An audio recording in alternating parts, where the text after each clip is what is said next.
Hey there, welcome to another Photoshop tutorial from Tutcast.com, and in this tutorial we're going to be giving somebody a virtual diet. We're going to be using a variety of tools in this tutorial, but the main tool that we're going to be using is the Liquify tool. We're also going to be covering some healing brush tools such as the healing brush tool, the spot healing brush tool, the patch tool, and the clone stamp tool. But to begin with, we're going to be covering the Liquify tool. Now, I have done a tutorial in the past on the Liquify tool. I will be redoing it shortly, but we're going to start with that. So we're going to head to the top and click on Filter, and then click on Liquify, which will launch our Liquify dialog box. Now, to the left-hand side, we have our tools. We're going to start off with the Forward Warp tool. So we're going to click on that, and the right-hand side of our interface, we have our brush settings. We're going to be focusing on two settings, the brush size and the brush pressure. We're going to begin by zooming in on her back area and bringing this in just a little bit. So very simply, we're going to hold our mouse button down, click and drag, just like this, just to give her a little bit more of an hourglass figure.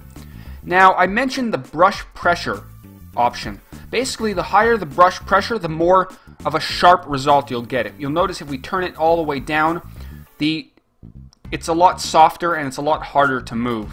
So you want it pretty high when you're working with areas like this.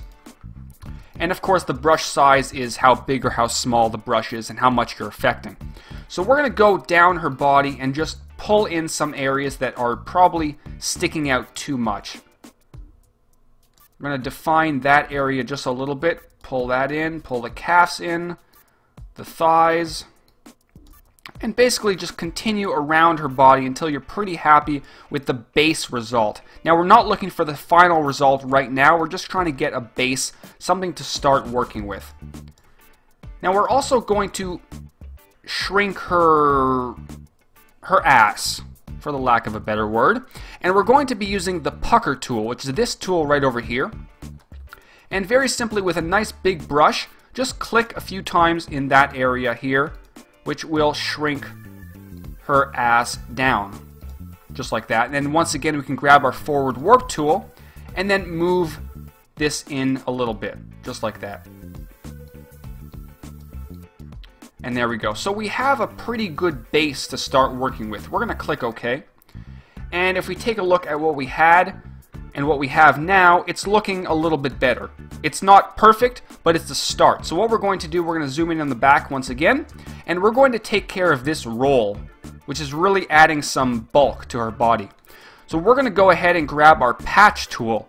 Now, if you don't see the patch tool, you may see the spot healing brush tool. Hold your mouse button down and grab the patch tool.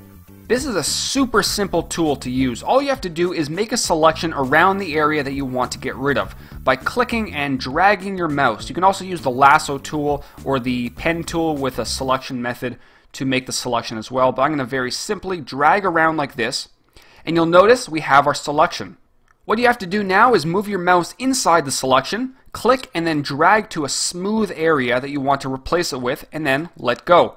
You'll notice that it samples the area that we dragged on top of and replaces it with our selection. And it looks really good, it looks really natural. And you can go ahead and do this to many areas of the body to really get a great result, but I'm going to focus on one more tool, and that's the clone stamp tool. Now, I'm sure a lot of you are familiar with it, but if you're not, follow along pretty carefully. So let's say in the bottom area here, there's an area where we want to fix up a little bit. And the patch tool just doesn't work that well in that area. Well, we can use our clone stamp tool if we increase our brush size a little bit. Basically, we have to hold down Alt or Option to sample an area. Sample a smooth area, and we're going to click. And then basically it works like a brush tool. We're going to brush on top of the area we want to fix. And it very nicely replaces that area, giving it a much smoother look. So we can go ahead and do it again just to make it look exactly the way we want it. Just like that, and go around this area here. Basically go around and fix all the small blemishes that'll really make this look as good as it can be. So we can go do it up here as well. And you're obviously going to spend a lot more time than I'm spending. I don't want to waste your time, but for 6 or 7 minutes or whatever this tutorial is, it's looking pretty good so far. So we're going to once again go back into the Liquify tool, Filter, Liquify, and make some very minor adjustments now that we've fixed some of the blemishes on the body. And once again, bring this in, define the area down there, bring that in a bit. And it's all about the small changes, which will really make your project look as good as it possibly can be. So I'm going to leave it at that. We're going to click OK, and we're going to view what we had to begin with and what we have now. So this is our before, and this is our after. So there definitely is a huge difference. Obviously, you would spend a lot more time. You can probably spend an hour or two to make this as perfect as it possibly can be, but in the 3 or 4 minutes that I've spent doing this tutorial, I think this is a pretty good result. So hopefully you picked up on some tips on this tutorial. Try it yourself. Find some bigger people on the internet. Heck, take pictures of your parents and make them thinner. I'm sure they'll appreciate that. So please comment and rate this video, and until next time, this is Howard from Tutcast.com. Take care.